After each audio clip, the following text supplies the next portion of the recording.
I've built an entire gym at my house now. It's like, it's just part of my daily routine. Like once you can get to the point where you start to set your living environment up for nothing but what you are geared for, your goals and everything, like you're really just sending a signal to your mind and brain and like just everything that like, I want this result. I am going after this. Like, and you leave yourself nowhere else to move but forward.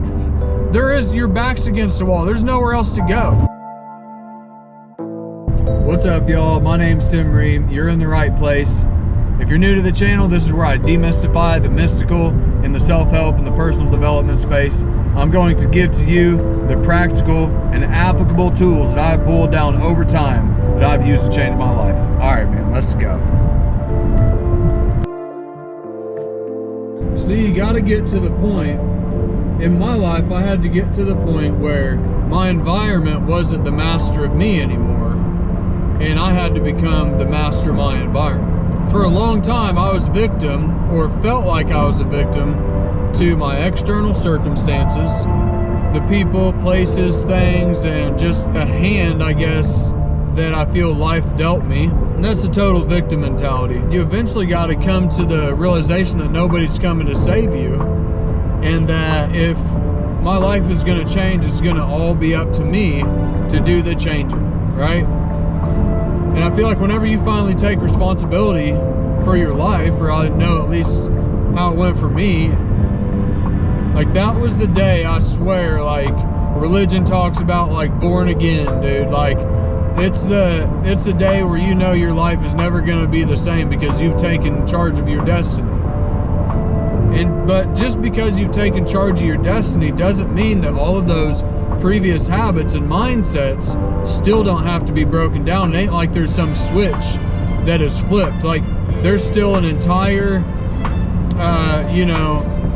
cognitive belief system and just way of doing things that has to be rewritten still. You know, you got to rewrite the mind. But that being said, like, if you walk into the woods 10 miles, you're going to have to walk out 10 miles. You know, but at that point, you are aware and you are starting to make the effort that way. But becoming the master of your environment, like, you know, at first you might start off smaller. Like I started off with like maybe health and fitness goals, and maybe it'll work into like savings goals or like whatever it is, man. Like you'll start to move into more healthy habits, and you'll notice that, I don't know, for me, I'll just talk about health and fitness goals because this is one that I've got kind of some fresh examples in my mind right now for. But like, dude, if I've got a health and fitness goal and I have my kitchen full of like junk food, dude, why would I sit there and try to resist it all day and have my cognitive facilities like back and forth on it all day? Should I eat it? I want to. No, don't. Like, be strong. Like, you're trying to be strong in a weak environment. You know what I mean? Like, where it's easy to be weak. And it's easier just to get that crap out of there. Like, don't even have it in the house. Like, once you get serious about your goals and stuff, man, like, you don't want 2 steps forward and 1 or 2 steps back. Like, you just want to keep making steady progress with momentum, and you'll start kind of crafting your environment to support you rather than be a liability or impede your path and your way. And you'll start setting up your environment to really benefit you. Like, dude, I'll go into the mirror, like into the bathroom. Dude, I got a note card right in the middle of the mirror. Like, I have to look around it. Like, and it's just a reminder that me, Tim Ream, I only do and think things that move me towards my goals.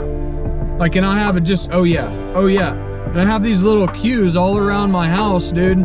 Like, maybe not necessarily affirmations, but they're just like little reminders and like, boom, get you back on track. You know, maybe alarms, dude. Like, you got alarms throughout the day, like, oh yeah, get back on track. Like, that's becoming a master of your environment, setting your environment up to serve you. Like, getting the junk food out of the house, right? Like, dude, I've built an entire gym at my house now. It's like, it's just part of my daily routine. Like once you can get to the point where you start to set your living environment up for nothing but what you are geared for, your goals and everything. Like TV, I don't have a TV, dude. It has nothing to do with my goals, man. It has nothing to do with creating a family legacy. It has nothing to do with any of that stuff. Like, why would it be in there? All it's gonna do is take away from my goals, right? So it's just like eliminating the things that just really do not need to be there. So, because I mean, if you think about it, like if you spend time watching TV, that's an hour you could have made progress. And now you're an hour behind, so it's gonna take you another hour just to make it up, to break even. It actually hits you twice. You know what I mean? All this little stuff, like just crafting your environment to serve you and nothing but what your ultimate goal is, dude, is super powerful.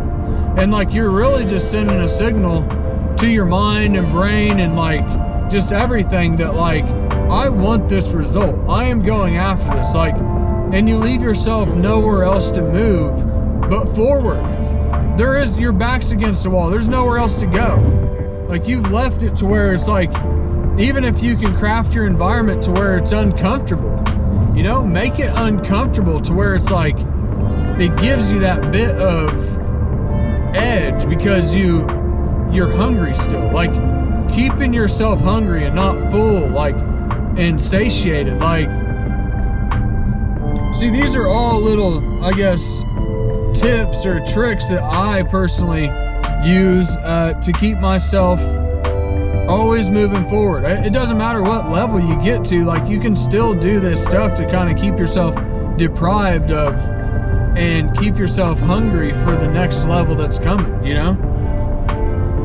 Like it really, goals, man, it's like really a spiritual, it's almost a spiritual journey that you're on, you know? You're trying to get better. You're trying to become somebody different. You're refining your process, right?